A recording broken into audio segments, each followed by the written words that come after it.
সিরাজগঞ্জ জেলার রায়গঞ্জ থানা এলাকায় র্যাবের মাদক বিরোধী অভিযানে ৩,৯৭৬ পেজি ইয়াবা ট্যাবলেট সহ এক মাদক ব্যবসায়ীকে গ্রেফতার করা হয়েছে।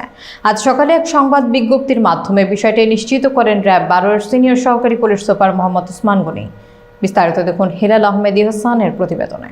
তিনি জানান, র্যাবের গোয়েন্দা শাখার সহায়তায় গত রাত ২টার দিকে রায়গঞ্জ থানাধীন ১৬ মাইল চান্দাইকোনা মা ফুড গার্ডেন হোটেলের বিপরীত দিকে ঢাকা রংপুর মহাসড়কের পশ্চিম পাশের জনৈক্য সাইদুল ইসলামের বাড়ির সামনের পাকা রাস্তায় অভিযান চালানো হয়। অভিযানে মোহাম্মদ খোকন মিয়া নামের এক মাদক ব্যবসায়ীকে ৩,৯৭৬ পেজি ইয়াবা সহ গ্রেফতার করা হয়।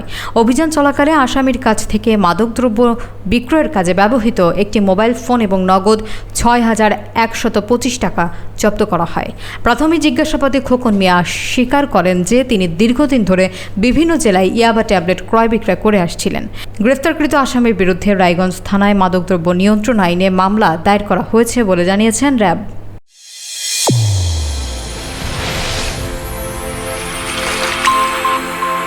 চ্যানেল A1 হৃদয়ের স্পন্দন।